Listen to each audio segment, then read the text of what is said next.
sebisa mungkin yang saya lakukan, saya memberikan energi positif yang saya bawa ini. Teknologi dan sekarang juga bisa memberikan dampak baik loh, jangan salah. Oke, pertanyaan terakhir, Kak Pandu ini masih single atau? Ini pertanyaan dari saya sendiri ya.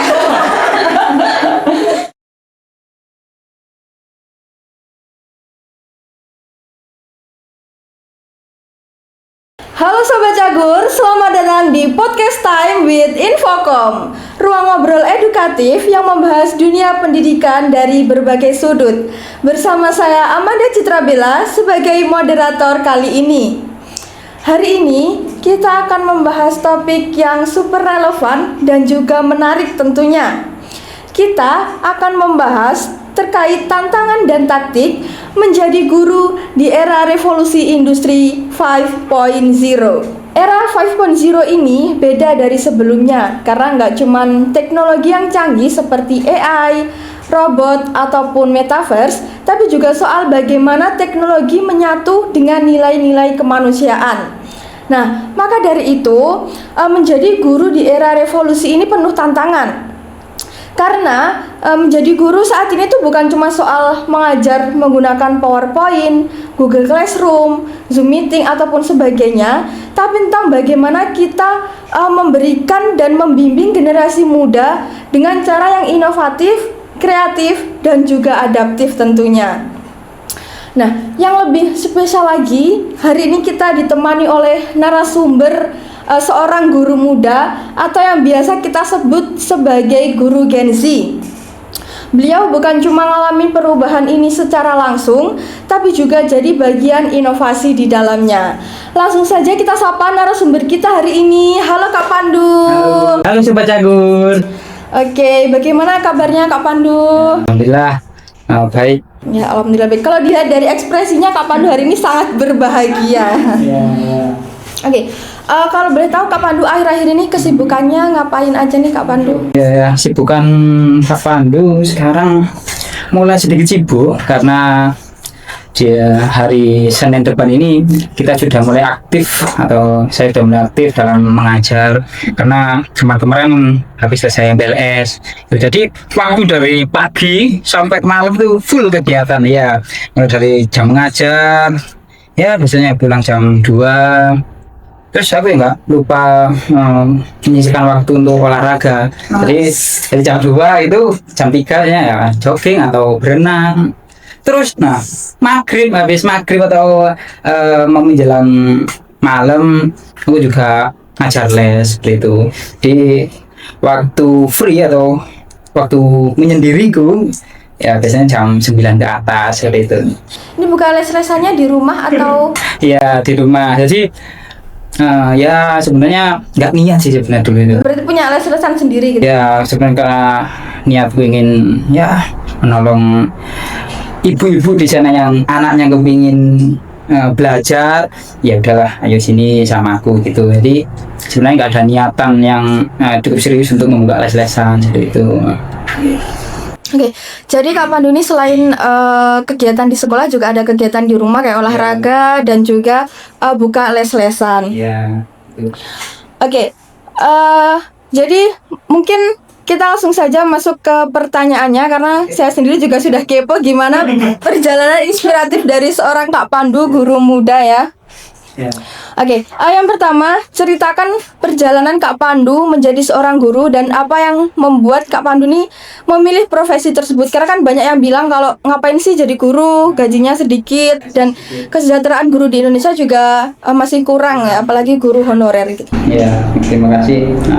Pertanyaan cukup ya menarik yang benar-benar ya terjadi karena guru sekarang ya memang profesi yang kurang menjanjikan kalau saya melihat. Tapi perjalanan saya menjadi seorang guru ini sebenarnya dari awal saya nggak ingin orang tua saya sih nggak ingin anaknya menjadi seorang guru karena memang dari background keluarga memang rata-rata dari buyut, nenek, ibu yang maksudnya ayah itu menjadi guru. Nah, jadi keluarga besar memang latar belakangnya guru. Nah, sebenarnya dulu waktu SMP itu disuruh ke perawat Jadi dulu saya itu suruh ke perawat, tapi berhubung saya itu dulu takut sama darah, nyuntik itu nggak berani. Jadi ya lambat laun karena di keadaan di rumah latar belakang keluarga saya memang guru, ya sedikit demi sedikit termotivasi untuk menjadi guru. Dan ya alhamdulillahnya meskipun guru itu tidak menjanjikan, profesi yang tidak menjanjikan ataupun guru itu kurang dihargai, tapi niat saya bukan seperti itu. Niat saya bukan menjadi kaya menjadi seorang guru, karena tidak semua orang bisa menjadi guru. Karena guru itu bukan tercipta, tetapi terlahir. Katanya guru itu panggilan jiwa. Ya benar, panggilan jiwa. Memang basic skillnya saja memang ya gitu. Harus ikhlas ya menjadi guru gitu. Ya itu yang berat itu. Nah. Jadi kalau selama menjadi guru ini, menurut Kak Pandu nih plus sama minusnya tuh apa?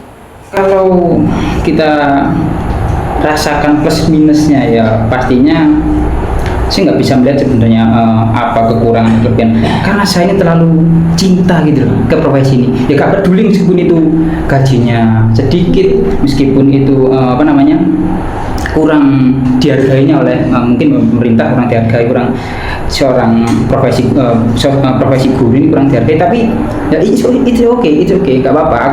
Aku cinta di profesi ini. Aku nggak mengalami keresahan, aduh gaji kok sedikit, enggak. Tujuanku bukan seperti itu. Jadi memang dari awal memang niat saya memang sudah saya bulatkan untuk menjadi seorang guru, apapun itu yang terjadi. Berarti apapun resikonya sudah memantapkan hati buat menjadi guru. Kayak seorang kasih ibu kepada anaknya, meskipun anaknya nakalnya seperti apa, tapi kalau dia sudah cinta kepada anaknya, ya tetap dijalani kan untuk mendidik seorang anak tadi. Seperti itu kemungkinan artinya. Sekarang Kak Pandu ini jadi guru di SD itu kelas berapa? Sekarang alhamdulillah diberi kepercayaan untuk memegang kelas 2. Jadi bersama anak-anak kecil-kecil. Iya, jadi itu butuh kesabaran yang lebih. Ya benar, harus mendedikasikan jiwa-jiwa seorang orang tua ini harus ada seperti itu. Ya, Kak Pandu kan ini megang kelas 2 ya, berarti kelas 2 tuh masih masih dibilang kecil, anaknya suka lari-larian dan rame ya. Nah dari Kak Pandu gimana cara menjaga siswa tuh agar tetap aktif, kreatif dan nggak gampang bosan belajar? Oke, kalau ini yang saya lakukan ya selama ini, jadi gimana menjaga siswa tetap aktif, kreatif dan nggak gampang bosan. Nah sebenarnya ini cukup rumit karena apa? Objeknya itu adalah manusia. Nah, manusia itu kan abstrak. Jadi uang berapa jumlah uang di sakumu itu saja bisa mempengaruhi apa moodmu, mempengaruhi perilakumu, bisa seperti itu. Jadi biasanya kalau saya itu untuk menjaga sifat aktif sebisa mungkin, nah ini yang saya lakukan. Saya memberikan energi positif yang saya bawa ini kepada sekitarku. Nah, jadi aku membuang apapun permasalahan apa yang pernah saya alami, apapun itu, saya tidak membawa ke sekolahan. Karena apa? Karena anak-anak. Nah, ini dosen saya bahasa Indonesia dulu pernah bilang, anak-anak itu justru lebih peka terhadap perubahan, terhadap perubahan gurunya ini kok gini. Nah, itu anak-anak lebih peka. Jadi memang pelajaran yang saya ambil, saya harus bisa memberikan energi positif saya ke sekelilingku. Nah, dari situ nanti anak-anak akan terbawa, ya mungkin bisa menjaga lah setidaknya. Kalau namanya gampang bosan atau apa, menurut saya itu ya pasti gampang bosan. Anak ya gampang bosan kalau kita monoton itu aja, tapi kan kita harus pembawaannya yang enak, yang memberikan kenyamanan kepada anak. Apalagi sekarang kan anak-anak tuh sudah banyak yang kayak pakai gadget, terus pengaruh teknologi tuh membuat kayak mereka gampang bosan belajar gitu. Di sekolah kadang yang dipikirin game gitu. Benar. Nah, ngomongin soal teknologi kan sekarang di tengah kemajuan teknologi, pembentukan karakter jadi hal yang sangat penting. Iya. Dan guru termasuk peran yang berperan dalam membentuk karakter siswa saat ini. Kalau menurut Kak Pandu sendiri, bagaimana peran guru dalam membentuk karakter siswa saat ini? Oke, saya sedikit keluar topik ya. Waktu saya dulu SMP, saya sama almarhum ayah saya pernah ditanya gini. Nah, kira-kira profesi guru ini bakal bisa tergantikan nggak? Seperti itu, saya ditanya sama ayah saya seperti itu. Pada waktu itu ya saya belum bisa jawab, ya. Iya. Nah, karena saya belum punya pengalaman, saya tidak tahu ilmu-ilmunya. Tapi sekarang saya jawab tidak bisa. Kenapa tidak bisa? Kalau kita ingin mencari gula, kita pergi kemana? Ke pabrik gula kan? Tetapi kalau kita ingin mencari karakter, di mana? Di sekolahan. Maka dari itu, guru dan pembentukan karakter ini sangat-sangat dibutuhkan. Ya, Ya, nggak bisa terlepas gitu ya. iya, tidak bisa terlepas. Dalam mendidik karakter anak, peran guru ini sangat penting. Dan perlu digarisbawahi ya, guru itu bukan perorangan. Ya, guru bukan perorangan, tapi sebuah konsep yang diusung oleh Ki Hajar Dewantara. Apa itu? Ing ngarsa sumtulodo, ing madya mangunkarso, dan yang terakhir adalah tuturi handayani. Apa saja aspek-aspek yang menunjang pembentukan karakter anak? Yang pertama, guru yang ada di sekolahan. Yang kedua adalah orang tua. Ya, orang tua ini sangat urgent menurut saya. Yang benar-benar pendidikan yang paling dasar ya di rumah. Kalau di sekolah yang penunjang. Nah, dan yang terakhir yaitu masyarakat. Jadi dalam pembentukan karakter ini, ketiga aspeknya harus bekerja sama. Percuma kalau guru sudah memberikan didikan dengan karakter dari A sampai Z, tetapi kalau di rumah tidak diterapkan, maka dari itu pendidikan di rumah itu juga sangat penting. Makanya di SD saya saya mengabdi di situ, sering mengadakan parenting bersama wali murid. Nah, biar apa? Wali muridnya diundang datang ke sekolah. Iya, diundang datang ke sekolah, diberi materi, pemahaman. Karena ya mohon maaf, di SD yang saya tempati lingkungannya memang, kalau saya mengamati di SD yang saya tempati itu, anak-anaknya itu kurang mendapatkan perhatian yang lebih. Ya karena anak-anak yang namanya anak-anak ya, pertanyaannya itu kan, kalau katanya guru kumpul sekitar 3.000 4.000 kata gitu kan, bertanya terus. Nah, kalau di dalam rumah saja tidak terjadinya interaksi yang baik, ya tentu saja proses dalam pembentukan karakter anaknya juga sangat susah. Jadi makanya perlu kerjasama antara orang tua, guru, dan masyarakat di situ, masyarakat ya di lingkungan itu yang memberikan dampak-dampak baik kepada anak. Itu memang sangat penting, pendidikan karakter di rumah. Dan di perkembangan teknologi yang sekarang ini, tentunya teknologi perkembangan zaman sekarang tidak bisa kita salahkan, ya. Karena apa? Teknologi zaman sekarang juga bisa memberikan dampak baik loh ya. Jangan salah. Bukan berarti teknologi pasti bukan dampak buruk, enggak. Tapi ya tergantung siapa, usernya atau orangnya yang memakai. Sama halnya pisau. Pisau kalau dibuat membunuh, ya ada seorang penjahat nih, pembunuh, pakai pisau. Ya, pastinya orang beranggapan, waduh pisau ini berbahaya, ya kan? Padahal ya enggak. Coba kalau pisaunya dikasihkan pada koki, coba dia bisa menghidangkan masakan terenak. Seperti halnya teknologi seperti itu. Nah, maksud itu kemarin waktu pengambilan rapat di semester akhir kemarin, saya memberikan pengarahan ya banyak sedikitnya tentang pentingnya kita peduli terhadap anak. Ya sekali lagi mohon maaf karena di lingkungan yang saya ajar banyak anak-anak yang kurang mendapatkan perhatian tadi, seperti itu. Nah kan berarti 3 faktor antara sekolah, rumah, dan juga masyarakat sekitar itu kan nggak bisa dipisahkan ya. Terus gimana tanggapan Kak Pandu kalau misalkan ada orang tua tuh yang karena kan sibuk kerja biasanya orang tua. Terus anaknya tuh udah dikasih HP, setelah itu ya udah dibiarin gitu tanpa pengawasan. Itu mungkin dari Kak Pandu. Kalau harus tersebut itu menurut saya kurang tepat, karena penggunaan gawai atau elektronik itu harus mempunyai batasan. Karena apa ya, anak kecil masih belum tahu batasan ya. Kalau mereka dibiarkan terlalu nyaman, ya karakter yang terbentuk ya kurang. Karakter yang terbentuk di karakter dasar di dalam rumah ya kurang. Maka dari itu di sekolahan atau saya sering mengatakan kita harus keras kepada anak. Jangan terjebak oleh kata-kata kekerasan ya. Kita harus keras kepada anak. Ayo bangun jam 5 pagi, sholat. Ya harus sholat, harus bangun, harus keras. Berarti kan lebih ke disiplin waktu. Iya, benar. Tidak boleh itu bukan keras. Ada kekerasan tidak boleh. Maksudnya yang tidak boleh adalah kekejaman.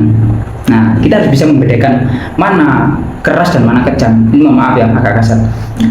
Kak Manda, pilih mana? Tak pukul atau saya ludahi?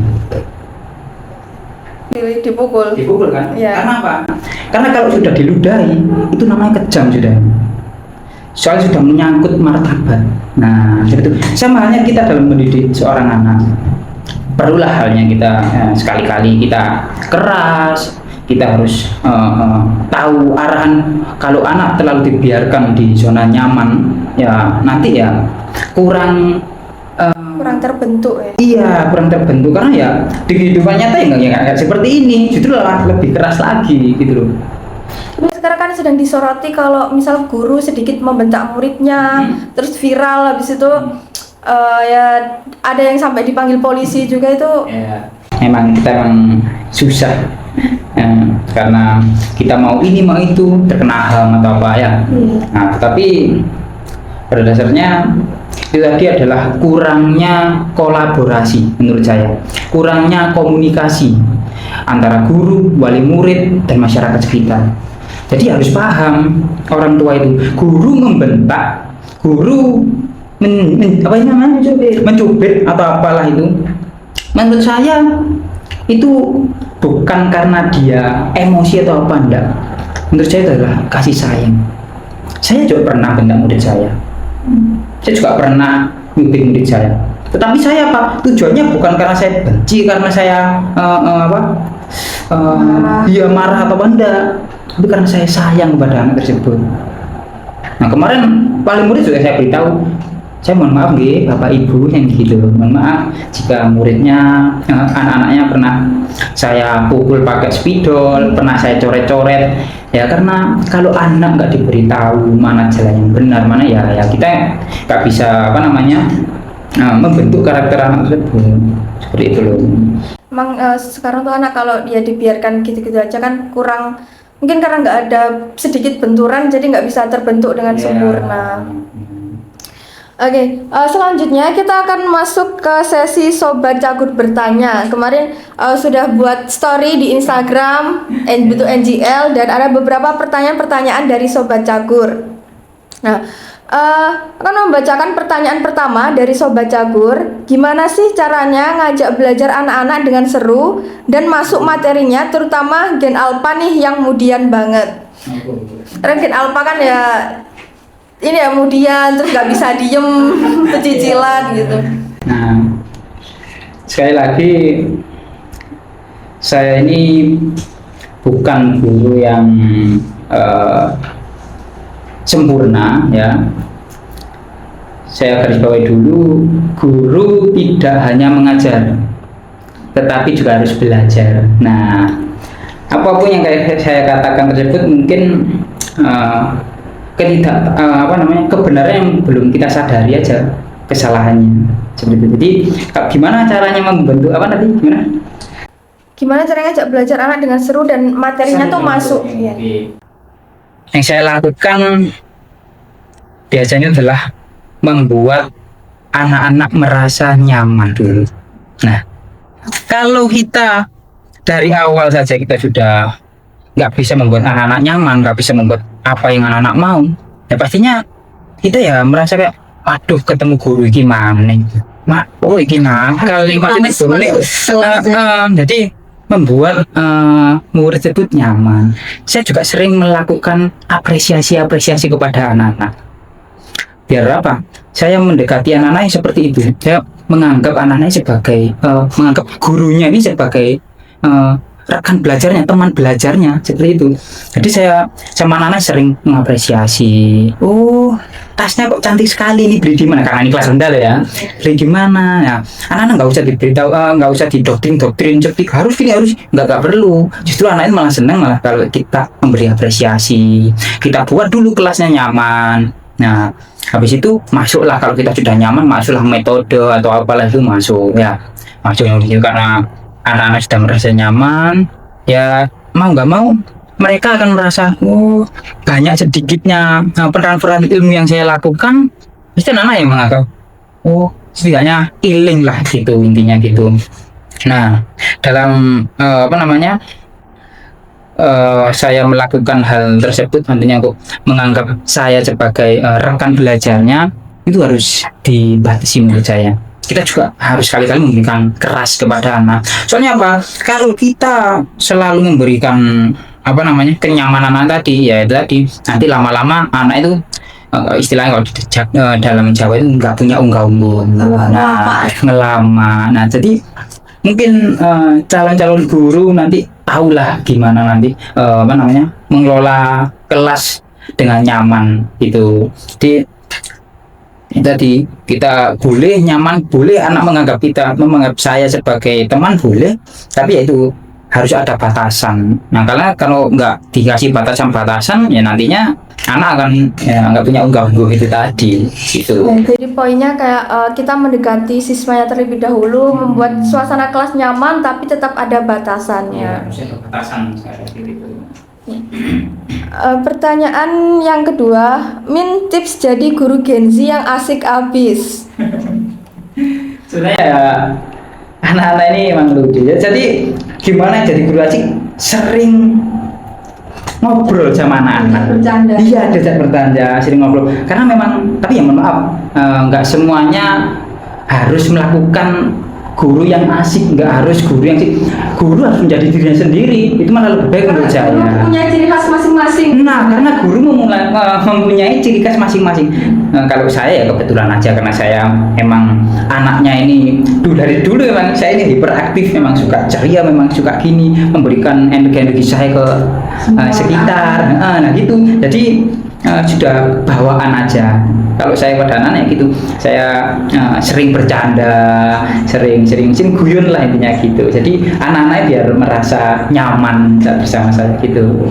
Ya, jadi kalau jadi guru itu lebih ke jadilah diri sendiri. Iya, jadi diri sendiri. Karakter masing-masing. Nggak usah memaksa.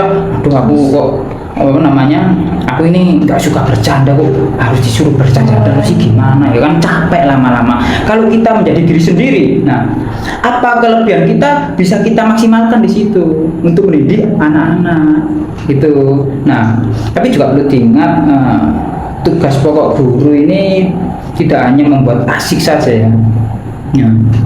Ada 3. Apa tuh? Yang pertama adalah mendidik yang dituju adalah hati, ini berhubungan dengan afektif ya. Yang kedua mengajar yang dituju Pikiran otak ya, pikiran kognitifnya. Itu yang terakhir adalah melatih, itu yang dituju adalah tangan sama kakinya.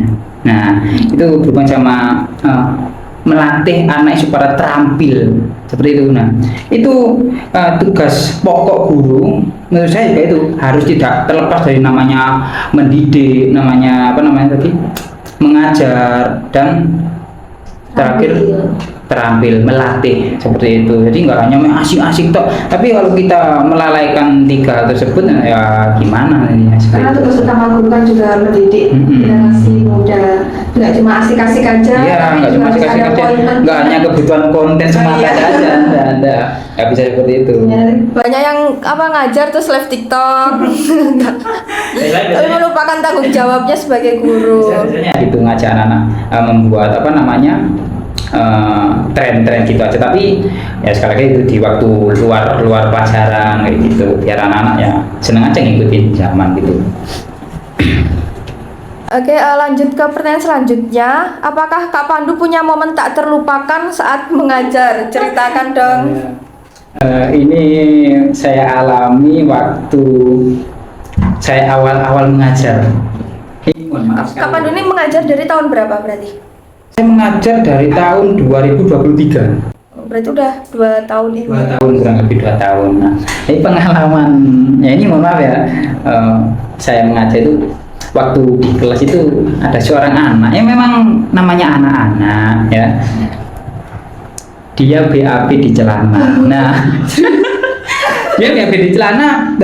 Mau nggak mau kan tak suruh, ayo ke kamar mandi cepet. Nah, disinilah kita harus punya karakter orang tua. Mau nggak mau, aku harus ngopeni anak ini tadi. Itu kelas 2 juga. Kelas 2 itu awal saya ngajar ya ampun, kok bisa-bisanya dapat momen seperti ini. Pengalaman besar ini.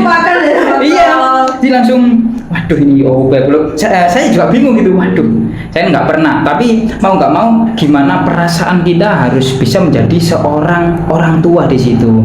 Nggak peduli itu bau atau apa, saya menghiraukan hal-hal tersebut.